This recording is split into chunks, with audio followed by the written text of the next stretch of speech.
Hello అండి, అందరికీ నమస్తే. Welcome back to Momo Home. ఈరోజు వీడియోలో ఎగ్తో సింపుల్గా అయిపోయే ఒక టేస్టీ రెసిపీని చేసి చూపిస్తున్నాను. ఇది వేడివేడి రైస్లోకి, రోటీ, చపాతీ ఇలా దేంతో తీసుకున్న కాంబినేషన్ చాలా బాగుంటుంది. సో ఈ కర్రీ కోసం 5 ఎగ్స్ని బాయిల్ చేసుకుని తొక్కు తీసుకొని పెట్టుకున్నాను. ఇప్పుడు ఇలాంటి తురుముకునేది ఒకటి తీసుకుని ఈ ఎగ్స్ని అన్నింటినీ తురిమేసుకోవాలి. నేను ఇక్కడ చిన్న హోల్స్ ఉన్న గ్రేటర్ని తీసుకున్నాను. దీంతో గ్రేట్ చేసుకుంటే కర్రీ కొంచెం గుజ్జులాగా వస్తుందన్నమాట.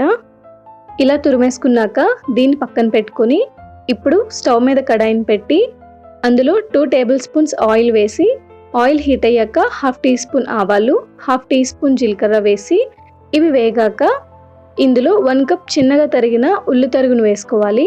ఈ ఉల్లిపాయలు కొంచెం ఫ్రై అయ్యాక ఇందులో ఒక చిన్న సైజ్ టొమాటో ముక్కల్ని వేసుకొని ఒక 1/2 టీ స్పూన్ అల్లం వెల్లుల్లి పేస్ట్ కూడా వేసుకోవాలి. ఈ టొమాటోల్ని ఒకసారి కలుపుకొని టొమాటోలు మెత్తబడే వరకు మూత పెట్టి మగ్గించుకోవాలి.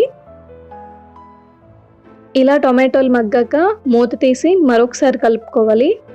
ఇప్పుడు 1 టీ స్పూన్ ధనియాల పౌడర్, 1/2 టీ స్పూన్ జీలకర్ర పౌడర్, 1 టీ స్పూన్ కారం, 1/2 టీ స్పూన్ పసుపు, 1/2 teaspoon chicken masala, 1/2 teaspoon garam masala, 1/2 teaspoon మిరియాల పొడి, 1 టీ స్పూన్ సాల్ట్ వేసుకొని వీటితో పాటు కొద్దిగా కరివేపాకు కూడా వేసి మొత్తం బాగా కలుపుకొని ఒక 30 సెకండ్స్ ఆయిల్లో ఫ్రై అయ్యాక ఇప్పుడు గ్రేట్ చేసుకున్న ఎగ్స్ని ఇందులో వేసుకోవాలి.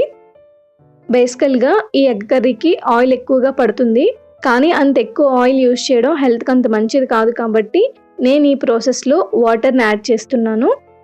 ఇలా 1 టీ గ్లాస్ వాటర్ని వేసి మొత్తం మిక్స్ చేసుకొని మీడియం ఫ్లేమ్ మీద 5 మినిట్స్ ఉంచితే ఇలా వాటర్ కన్సిస్టెన్సీ తగ్గి కర్రీ దగ్గర పడుతుంది. అప్పుడు కొద్దిగా కొత్తిమీరని కట్ చేసుకొని వేసి మొత్తం కర్రీని బాగా కలుపుకోవాలి. ఇది చాలా ఈజీగా చేసుకోగలిగే టేస్టీ రెసిపీ అండి. ఇది వేడివేడి అన్నంలోకి కలుపుకొని తింటే టేస్ట్ చాలా బాగుంటుంది. సో చూసారు కదా, ఈ వీడియో నచ్చితే లైక్ చేసి కామెంట్ చేయండి. ఇంకా ఇలాంటి మంచి healthy and simple tasty recipes కోసం మోమో హోమ్ కుకింగ్ ఛానల్ని సబ్స్క్రైబ్ చేసుకొని సపోర్ట్ చేయండి.